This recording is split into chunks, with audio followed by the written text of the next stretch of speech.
Good morning, everybody. Nice to see you all. I shouldn't tell me if I'm speaking too loud, by the way. I'm very grateful to the HFMA today for giving me this opportunity to wear my new suit, my new shirt, and my new tie. And the problem was that, of course, and my new shoes. The issue here was, of course, I bought these over the past 6 months. And this is the only occasion I've had in the last 6 months to wear them all together. So I'm grateful to the HFMA having an AGM at this time. This year marks the 20th anniversary of my term as Treasurer of the HFMA. I'm not quite sure whether that's an acknowledgement of a job well done or the fact that nobody else wants to take on the role, but I'd like to think it's the former, and I've been very proud to serve over the years in this role. When I compare the state of the HFMA's finances to those of 20 years ago, there is really no comparison at all.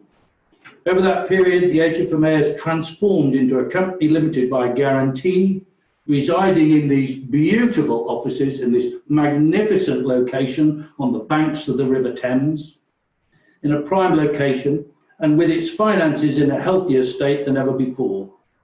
The recent annual audit conducted by Hartley Bauer bears this out, being as typically smooth and incident-free as ever. Of course, this doesn't happen by accident. I'd like to acknowledge the very sound management of our financial operations by Mark Blackwell and his team, who also serves as the HFMA Company Secretary.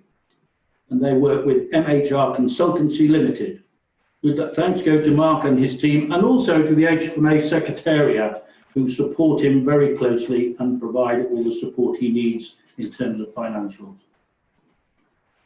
Here's the table. It is a summary, and you'll see from the table here that we made a surplus for the year of £13,867, which is driven by a very healthy rise of 11% in membership subscriptions to a new record for the association, and an overall increase in income to £735,000. That's a 7% increase. There is every indication that we will comfortably exceed last year's subscription levels in 2020, and demand for our clear check service and the income derived from that also continues to be very healthy indeed.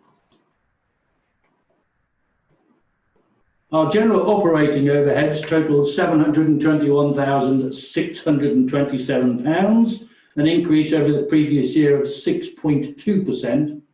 In general, the control of expenditure was as typically tight as ever, with the main portion of the increase accounted for by the addition of new and competent staff to the association's secretariat.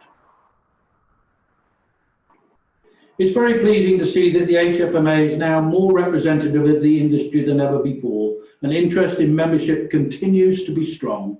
But it remains the case that we need more companies to emerge and engage with the HFMA to help us secure our future, and not leave it to the HFMA members, many of whom are here today, to support and care for this great industry. This has never been more evident than right now, as we see the significant support and help given to our members throughout the COVID-19 crisis over recent months. And significantly, my article in the July-August edition of Natural Products also highlights the need for industry and manufacturers to come together to support the industry. I will end by recognising and thanking our ever loyal and supportive member companies, many of whom I can see are here today. I'm lying, I can only see 3 of you, by the way.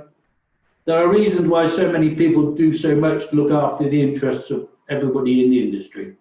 I'm very happy to play my part in this great effort, and the HFMA can look forward with great confidence to the next 20, 30, 40 years.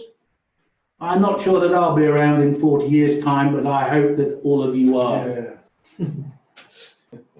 If you've got any questions, it may be difficult to deal with them in this basis, but if you want to email me your question, I will endeavour to answer. And my email is tom@naturaltradebrokers.com.